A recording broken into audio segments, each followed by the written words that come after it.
أعوذ بالله من الشيطان الرجيم بسم الله الرحمن الرحيم قد أفلح المؤمنون الذين هم في صلاتهم خاشعون والذين هم عن اللغو معرضون والذين هم للزكاة فاعلون والذين هم لفروجهم حافظون إلا على أزواجهم أو ما ملكت أيمانهم فإنهم غير ملومين قد افلح یقیناً کامیاب ہوئے المؤمنون ایمان والے الذین وہ لوگ ہم فی صلاتہم جو اپنی نماز میں خاشعون خشیت اختیار کرتے ہیں عاجزی اختیار کرتے ہیں والذین ہم اور وہ لوگ عن اللغو جو لغو کام سے لغو بات سے فضول کام سے معرضون اعراض کرتے ہیں والذین ہم اور وہ جو للزکاۃ فاعلون تزکیے کا فعل انجام دیتے ہیں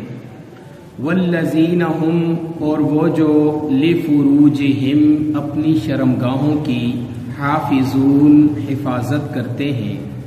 الا سوائے علی ازواجہم اپنی بیویوں کے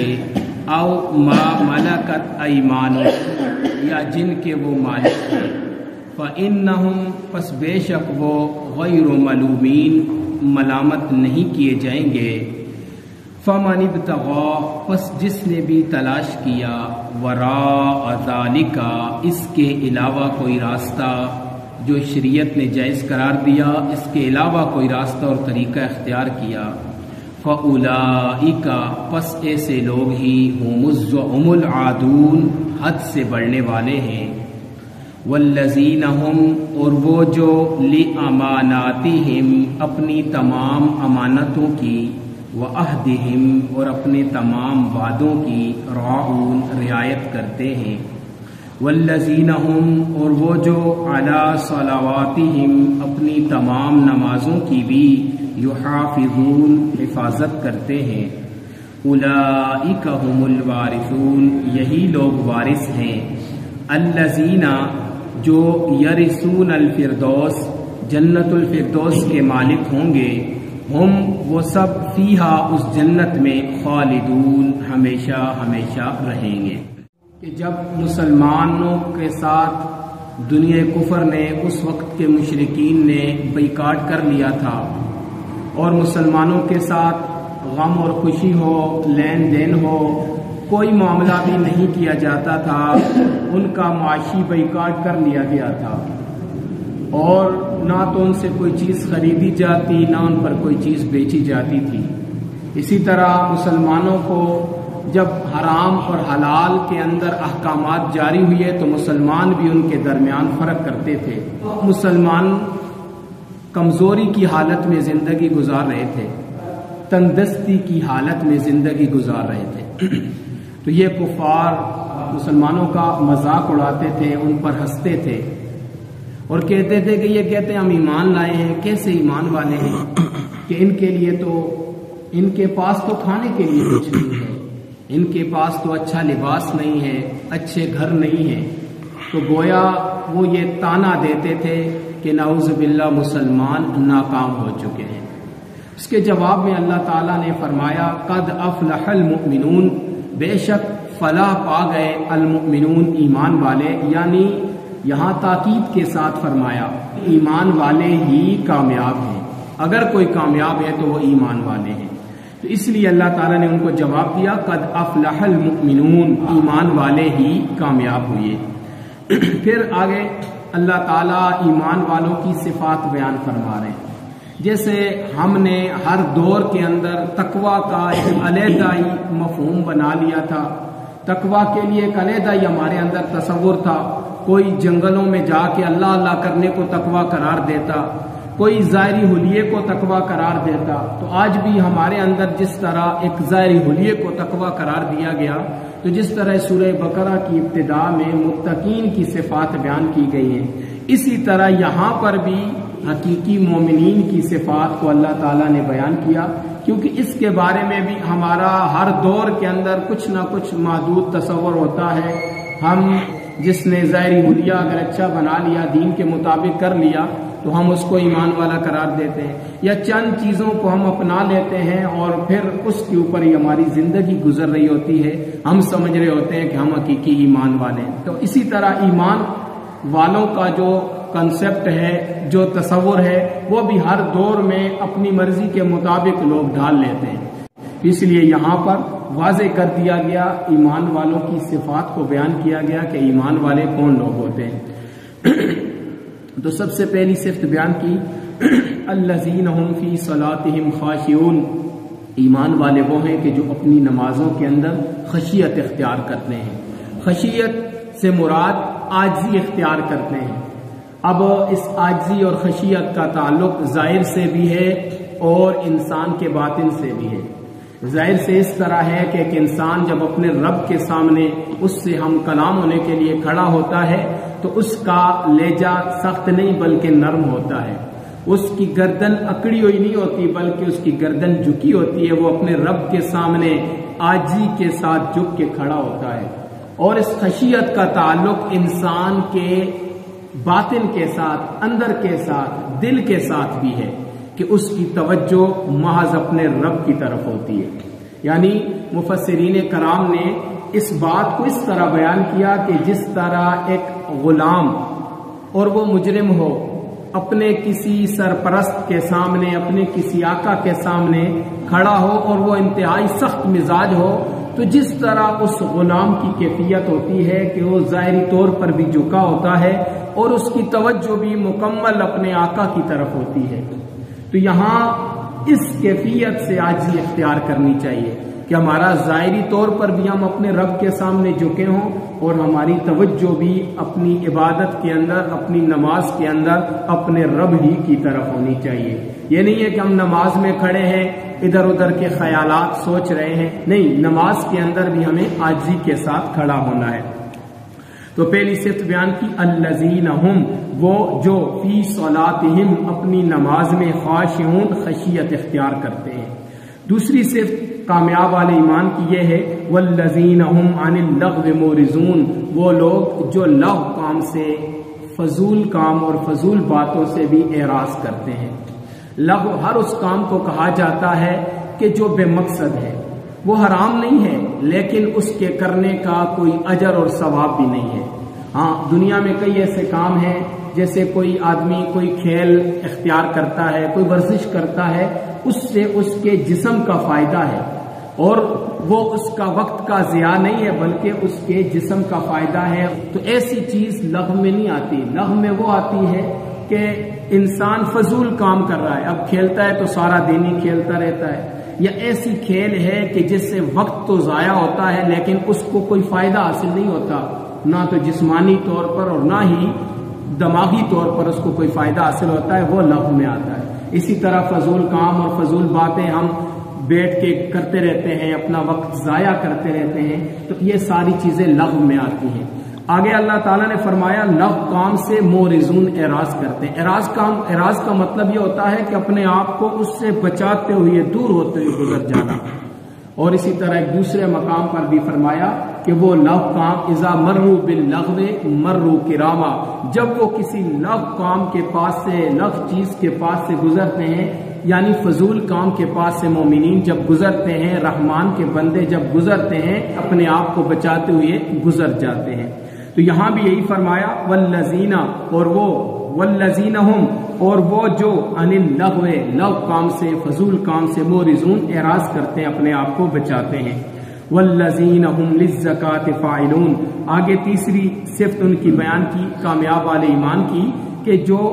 للزکاۃ فاعلون، تزکیے والا فعل انجام دیتے ہیں۔ یہاں ویسے تو اللہ تعالیٰ نے زکوٰۃ کے لیے جو لفظ استعمال کیا، یعنی زکوٰۃ کا حکم جہاں پر بھی دیا تو فرمایا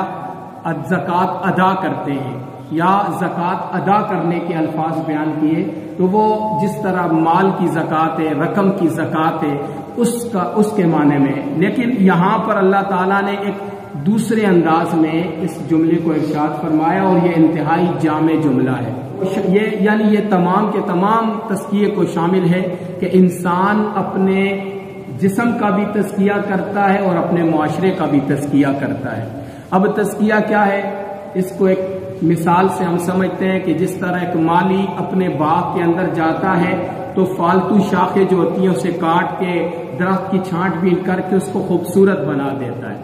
غیر ضروری شاخوں کو کاٹ دیتا ہے، یہ اس کا تزکیہ ہے۔ ہم کھیت میں جاتے ہیں تو اپنی فصل کے علاوہ جو گھاس پھوس ہوتا ہے، جو کانٹے ہوتے ہیں، اس کو اپنی کھیت سے صاف کر لیتے ہیں، تو یہ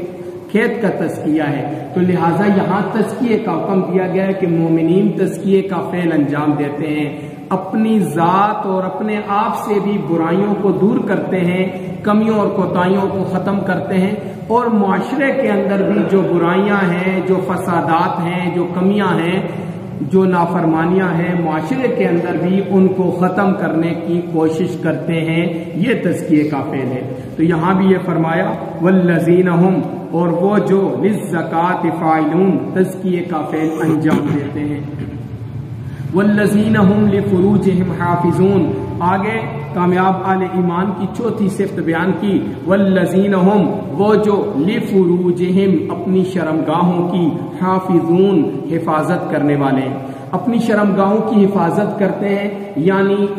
ناجائز طریقوں سے اپنی شہوت پوری نہیں کرتے۔ دو راستے مقرر ہیں کہ جن راستوں کی شریعت نے اجازت دی ہے شہوت پوری کرنے کی، اسی راستے سے اپنی شہوت پوری کرتے ہیں۔ اس کے علاوہ جہاں پر شریعت نے اجازت نہیں دی ہے، کوئی راستہ اختیار نہیں کرتے، وہ بغاوت کا راستہ ہے، اس کو شریعت نے حرام قرار دیا ہے۔ تو یہ کامیاب اہل ایمان کی صفت ہے کہ وہ اپنی شرمگاہوں کی حفاظت کرتے ہیں۔ اس میں شرمگاہوں کی حفاظت میں اپنے جسم کا پردہ بھی آ جاتا ہے کہ انسان اپنے ان اعضاء کا پردہ کرتا ہے، چاہے وہ مرد ہے یا عورت، کہ جو شہوت والے اعضاء ہیں، جن کو چھپانا لازم ہے، جن کی وجہ سے انسان شہوت پر اور فسادات پر ابھرتا ہے اور مائل ہوتا ہے۔ وہ چیزیں جو زنا کی طرف انسان کو مائل کرتی ہیں، نعوذ باللہ، ان اعضاء کو بھی چھپاتے ہیں، اپنا پردہ بھی پورا کرتے ہیں، اور اسی طرح اپنی شہوت بھی جائز طریقوں پر کرتے ہیں۔ آج ایک نیا مسئلہ لوگوں کے درمیان پیدا ہو گیا، وہ یہ ہے کہ چلو جی زنا کرنا یا لواطت کرنا تو حرام ہے، لیکن ہاتھ کے ذریعے سے اپنے آپ کی شہوت پوری کرنے کو بعض لوگ ایک حرام قرار نہیں دیتے، لیکن یہاں قرآن نے دو طریقوں کی اجازت دی ہے، اپنی ازواج کے ساتھ، یا اس وقت جب انسان کے پاس لونڈیاں ہوتی تھیں تو ان کے ساتھ، وہ بھی بیویوں کے قائم مقام کر دی گئی تھی کہ ان کے ساتھ بھی انسان اپنی شہوت پوری کر سکتا تھا۔ تو یعنی اس کے علاوہ قرآن نے واضح طور پر فرما دیا کہ اس کے علاوہ جو راستہ بھی شہوت پورا کرنے کا کسی نے تلاش کیا اور اختیار کیا تو وہ جائز نہیں ہے، وہ سرکشی کرنے والے ہیں، وہ حد سے بڑھنے والے ہیں۔ تو فرمایا والذین ہم لفروجہم حافظون، وہ اپنی شرمگاہوں کی حفاظت کرتے ہیں، ان کے پردے کے لحاظ سے بھی اہتمام کرتے ہیں اور شہوت پوری کرنے کے لحاظ سے بھی احتیاط سے کام لیتے ہیں اور جائز طریقوں کو اختیار کرتے ہیں۔ الا علی ازواجہم، مگر اپنی بیویوں پر، یعنی اپنی بیویوں کے ساتھ شریعت نے اجازت دی، اپنے زوج کے ساتھ، بیوی کو خاوند اور خاوند کو بیوی کے ساتھ، الا علی ازواجہم، سوائے اپنے زوج کے، یعنی اپنے ازواج کے ساتھ یا جن کے وہ مالک ہیں، ان کے علاوہ ملامت کیا جائے گا اور ان کے بارے میں ان کو ملامت نہیں کیا جائے گا۔ او ما ملکت ایمانہم، یا جن کے وہ مالک ہیں، فإنہم، پس بے شک وہ غیر ملومین، ملامت نہیں کیے جائیں گے، اس لیے کہ یہ خود شریعت نے ایک راستہ اور ایک طریقہ ہمیں بتایا ہے۔ فمن ابتغى وراء ذلك، شریعت نے یہ دو راستے بتائے، اس کے علاوہ جس نے بھی کوئی راستہ اپنی شہوت پوری کرنے کا تلاش کیا، چاہے وہ جو راستہ بھی ہے، وراء ذالک، اس کے علاوہ جو راستہ بھی تلاش کیا، فاولئک هم العادون، بس یہی لوگ حد سے بڑھنے والے ہیں، یہی لوگ باغی ہیں۔ والذین هم لاماناتہم وعہدہم راعون، آگے مزید کامیاب اہل ایمان کی صفات بیان کی اور دو مزید صفتیں ہیں۔ والذین هم لاماناتہم، وہ جو اپنی تمام امانتوں کی، امانت کا لفظ جمع کے طور پر اللہ تعالیٰ نے استعمال کیا، امانات، ساری امانتوں کی، یعنی جو امانتیں بھی ان کے پاس ہیں ان کو سپرد کی گئی ہیں، اپنی تمام کی تمام امانتوں کی حفاظت کرتے ہیں تو کامیاب اہل ایمان ہے۔ اب ان امانتوں میں سے تو سب سے بڑی امانت جو ہے تو یہ قرآن ہے، اللہ تعالیٰ کی طرف سے شریعت ہے، قرآن اور اس کی تشریعات احادیث کی صورت میں، تو یعنی یہ شریعت ہمارے پاس اللہ تعالیٰ کی امانت ہے، اللہ اور اس کے رسول علیہ السلام کے احکامات ہیں۔ اب ان احکامات کو ہم اگر ان کو مانتے ہیں، ان پر ایمان لاتے ہیں اور اس کے مطابق چلنے کی کوشش کرتے ہیں تو ہم امانت داری کا حق ادا کر رہے ہیں، ہم اپنی امانت کو پورا کر رہے ہیں۔ لیکن اگر اللہ تعالیٰ اور نبی علیہ السلام کے بعض احکامات یا تمام احکامات کی ہم سرکشی کرتے ہیں، ان کو توڑتے ہیں، ان کے خلاف زندگی گزارتے ہیں تو ہم امانتوں میں خیانت کر رہے ہیں۔ چاہے ساری زندگی بھی اطاعت میں گزارتا ہے، کسی ایک کام میں نافرمانی کرتا ہے۔ مفکر اسلام مولانا مودودی رحمہ اللہ ایک جگہ لکھتے ہیں کہ ایک آدمی اگر ساری زندگی اللہ تعالیٰ کی اطاعت کرتا ہے لیکن اگر جان بوجھ کر کسی ایک کام میں اللہ کی نافرمانی کرتا ہے تو اس معاملے میں اللہ کے ساتھ وہ شرک کر رہا ہے۔ جس طرح کا حدیث میں نبی علیہ السلام نے فرمایا، حدیث کا مفہوم ہے کہ کل امتی یدخلون الجنت الا من ابا، یعنی میری پوری کی پوری امت جنت میں جائے گی سوائے ان لوگوں کے جنہوں نے میرا انکار کیا۔ تو آقا علیہ السلام سے پوچھا گیا کہ کون لوگ ہوں گے جو آپ کی امت میں سے بھی ہوں گے اور آپ کا انکار کریں گے؟ نبی علیہ السلام نے فرمایا جس نے میری اطاعت کی وہ جنت میں جائے گا اور جس نے میری نافرمانی کی اس نے میرا انکار کیا۔ اب نافرمانی جان بوجھ کر ایک کام میں بھی کی تو اس نے نبی علیہ السلام کا انکار کر دیا۔ تو یہاں سب سے پہلی امانت وہ یہ قرآن ہے، یعنی اللہ تعالیٰ اور نبی علیہ السلام کے احکامات ہیں جو ہماری طرف آئے ہیں۔ اگر ہم جان بوجھ کر ان کو توڑتے ہیں تو ہم امانت میں خیانت کر رہے ہیں۔ اس کے بعد ہر وہ چیز ہمارے پاس امانت ہے کہ جو کسی کی ہمیں حفاظت کے لیے دی گئی ہے یا ہم نے حفاظت کے لیے لی ہے۔ کسی نے ہم پر اعتماد کیا، اس کا اعتماد بھی ہمارے اوپر امانت ہے۔ اگر کسی نے اعتماد کیا اور ہم نے اس کے اعتماد کو ٹھیس پہنچایا، اس کو دھوکہ دیا، اس کا نقصان کیا، اس کی عزت پر ہاتھ ڈالا یا اس کے مال پر ہاتھ ڈالا، ہم نے خیانت بھی کی ہے۔ تو یعنی اعتماد، کسی کا اعتماد بھی ہمارے اوپر امانت ہے کہ اگر ہمارے اوپر کسی نے اعتماد کیا ہے، کسی نے ہمارے پاس کوئی چیز رکھی ہے، وہ بھی ہمارے پاس امانت ہے، چاہے وہ رقم ہے یا مال ہے یا کوئی اور چیز ہے، وہ ہمارے پاس امانت ہے۔ اب اس کے اندر تبدیلی کرنا، اس کو بغیر اجازت کے استعمال کرنا، اپنے کام میں لانا، تو یہ خیانت ہے، یہ بددیانتی ہے۔ اور امانت میں خیانت کرنے والا، وعدہ کی خلاف ورزی کرنے والا تو سلام نے منافق قرار دیا ہے۔ تو فرمایا اپنی تمام امانتوں کی حفاظت کرتے ہیں۔ اگر کسی جان بوجھ کر کسی ایک امانت میں بھی خیانت کرتے تو کامیاب اہل ایمان سے وہ نکل جاتے ہیں۔ وَعَهْدِهِمْ رَاعُونَ، مزید فرمایا کہ اپنے تمام وعدوں کی بھی رعایت کرتے ہیں، یعنی تمام وعدوں کا خیال کرتے ہیں، ان سے احتیاط سے کام لیتے ہیں۔ اب وعدوں سے مراد وہ وعدہ بھی ہے کہ جو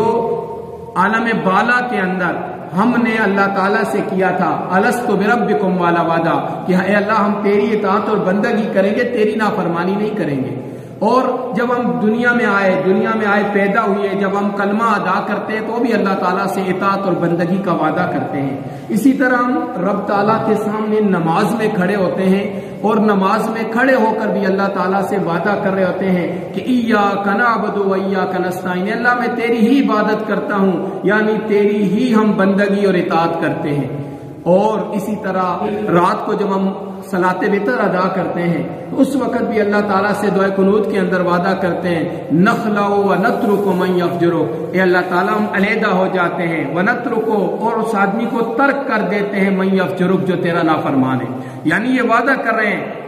کہ جو دوسرا بھی نافرمانی کرتا ہے ہم اس سے بھی تعلقات کلوز کر لیتے ہیں، اس سے بھی تعلقات ختم کر لیتے ہیں۔ تو خود ہم کیسے تیری نافرمانی کر سکتے ہیں؟ تو ہر رات کو سوتے وقت، اٹھتے بیٹھتے، ہر وقت اللہ تعالیٰ سے وعدے کرتے ہیں۔ تو ان وعدوں میں یہ وعدہ بھی مراد ہے۔ اور اسی طرح ان وعدوں میں ہر وہ وعدہ مراد ہے کہ ایک انسان کسی دوسرے انسان سے کرتا ہے، ایک انسان کسی جماعت سے کرتا ہے، ہر وہ وعدہ مراد ہے اور اس کو پورا کرنا لازم ہے۔ لیکن اگر ایک انسان نے وعدہ جائز کام کا کیا ہے، اگر وعدہ ناجائز کام کا کیا ہے یا ناجائز کام کی قسم کھائی ہے تو اس کو توڑنا لازم ہے، اس کو پورا کرنا پھر حرام ہے۔ یہ نہیں ہوتا جیسے ہم کہتے ہیں نا ہم نے تو فلاں کے ساتھ دو خیر کر لی ہے، ہم نے تو فلاں کو کہہ دیا ہے، وعدہ کر دیا ہے۔ اگر ناجائز کام کا وعدہ ہے تو اس کو توڑنا لازم ہے، اس کو پورا کرنا حرام ہے۔ اسی طرح قسم کا بھی حکم ہے۔ لیکن اگر جائز کام کا وعدہ ہے، اور وعدہ کرنے سے یہ بھی مراد نہیں ہے کہ میں زبان کے ساتھ وعدے کا لفظ ادا کروں گا تو وعدہ ہوگا، یا میں ہاتھ میں ہاتھ ڈال کر کہوں گا تو وعدہ ہوگا۔ وعدہ کرنا دوسرے کو مد مقابل کو اعتماد دلانا ہے۔ کئی دفعہ ایسا ہوتا ہے ایک آدمی کہتا ہے یار میرا یہ کام ہے، آگے سے ہم کہتے ہیں انشاءاللہ ہو جائے گا، انشاءاللہ کر دیں گے، ہم نے اس کو اعتماد دلا دیا، یہ وعدہ ہو گیا ہے۔ مومن کا دوسرے آدمی کو یقین دہانی کرا دینا، چاہے وہ اشارے سے ہو، چاہے وہ عمل سے ہو یا وہ زبان سے ہو، یہ وعدہ ہے، اور اس وعدے کو پورا کرنا اس پر لازم ہو جاتا ہے۔ اور وعدے کی ایک یہ بھی قسم ہے کہ انسان دل میں وعدہ کر لیتا ہے، کسی کو نہیں کہتا، دل میں ارادہ اور وعدہ کر لیتا ہے، چلو یار میں یہ چیز صدقہ کروں گا، یہ مال میں فلاں کو دوں گا، یہ کام میں کروں گا۔ اب اس کا جو دل میں وعدہ ہے اس کے اور اس کے رب کو پتہ ہے، تو اب اس سے بھی انسان کے لیے پھرنا لازمی، اس سے بھی انسان پھر نہیں سکتا۔ اگر پھرے گا اس وعدے کی خلاف ورزی کرے گا تو یہ بھی وعدوں کی خلاف ورزی ہے۔ تو یہاں سارے وعدے مراد ہیں، انسان اور اس کے رب کے درمیان وعدے ہیں، یا انسان اور دوسرے انسانوں کے درمیان وعدے ہیں، یا انسان کے اپنے دل میں کیے ہوئے وعدے ہیں، پختہ وعدہ اور ارادہ ہے کہ میں یہ کام کروں گا۔ اب وہ جائز کام ہے تو اس کو پورا کرنا اس پر لازم ہو جاتا ہے۔ تو کامیاب اہل ایمان کی یہ صفت بھی بیان کی کہ وہ اپنے تمام وعدوں کی رعایت کرتے ہیں، یعنی ان کا بہت خیال کرتے ہیں۔ والذین هم علی صلواتہم یحافظون، آگے فرمایا والذین ہم، وہ جو علی صلواتہم اپنی تمام نمازوں کی بھی یحافظون حفاظت کرتے ہیں۔ یہ کامیاب اہل ایمان کی صفات میں سے آخری صفت بیان فرمائی کہ وہ اپنی تمام نمازوں کی حفاظت کرتے ہیں۔ پہلی آیت میں فرمایا تھا کہ اپنی نماز میں خشیت اختیار کرتے ہیں۔ اب مطلب یہ ہے کہ ہم اگر کوئی نماز پڑھتے ہیں، کوئی ایک آدھ نماز پڑھتے ہیں، وہ تو خشیت کے ساتھ، عاجزی کے ساتھ، توجہ کے ساتھ پڑھتے ہیں، لیکن باقی ٹائم ملا تو پڑھ لیا، فراغت ہوئی تو پڑھ لیا، اگر کوئی مہمان آ گئے، کھیل میں لگے ہیں یا کسی کام میں مصروف ہیں، ہمیں وقت نہیں ہے، ہم نماز نہیں پڑھتے، تو یہ کامیاب والی ایمان نہیں ہے۔ بلکہ نماز جو پڑھنی ہے وہ بھی خشیت کے ساتھ، عاجزی کے ساتھ، توجہ کے ساتھ پڑھنی ہے، اور تمام نمازوں کی بھی حفاظت کرنی ہے۔ جو نمازیں ہمارے اوپر فرض کر دی گئی ہیں، لازم کر دی گئی ہیں، ان کی ساری نمازوں کی حفاظت کرنی ہے، اور جب نماز کا وقت ہو اہتمام کے ساتھ، طہارت کے ساتھ، جماعت کے ساتھ نماز پڑھنے کا حکم ہے، تو مسجد میں آ کر جماعت کے ساتھ نماز ادا کی جائے۔ اور اگر انسان مسجد میں آتا ہے، جماعت ہو جاتی ہے، اس کا اہتمام تھا، اس نے کوشش کی، تو اس کو چاہیے کہ دوسرے آدمی کو پکڑے اور اپنی جماعت کے ساتھ نماز پڑھے۔ تنہا نماز پڑھنے سے بہتر ہے کہ وہ جماعت کے ساتھ نماز ادا کرے، اس لیے کہ جماعت کے ساتھ نماز پڑھنے کا حکم دیا گیا ہے۔ آج تو بعض مساجد میں جائیں تو اس کے اوپر صاف لکھا ہوتا ہے کہ دوسری جماعت کرانا منع ہے، حالانکہ یہ انتہائی زیادہ سختی ہے۔ اگر کوئی سودی آدمی آتا ہے، اس کو ہم منع نہیں کرتے، یار تو سود لیتا ہے، تو برائی کرتا ہے۔ گاؤں کے اندر اگر کوئی نشہ بیچ رہا ہے، لوگوں کو خراب کر رہا ہے، فساد کر رہا ہے، ہم اس کا ہاتھ نہیں پکڑیں گے۔ کوئی نعوذ باللہ زنا کرتا ہے، فحشی کا کام کرتا ہے، کسی پر ظلم کرتا ہے، ہاتھ تو اس کا پکڑنا چاہیے تھا، وہ اللہ کا باغی ہے، اس کا ہم ہاتھ نہیں پکڑیں گے۔ اس کی ہم وہ حرام کی رقم، وہ سود خور ہوگا، وہ رشوت خور ہوگا، حرام کی رقم بھی ہم اس کی لیں گے، اس کا پیسہ جوئے کا ہے، حرام کا ہے، ہم اس کی رقم بھی لیں گے، اس کے ساتھ کھانا پینا بھی کریں گے، آنا جانا بھی کریں گے، ہمارے تعلقات بھی اچھے ہوں گے، وہاں ہمارا ایمان جوش میں آنا چاہیے، لیکن نہیں آتا۔ لیکن اگر کوئی آدمی دوسری جماعت کراتا ہے، وہاں ہمارا ایمان جوش میں آ جاتا ہے۔ حالانکہ نبی علیہ الصلوۃ والسلام کے صحابہ سے یہ بات ثابت ہے، نبی علیہ السلام کے دور میں بھی، کہ وہ نبی علیہ السلام کے پیچھے نماز پڑھتے تھے اور دوبارہ جا کر اپنی جماعت کرواتے تھے۔ لہذا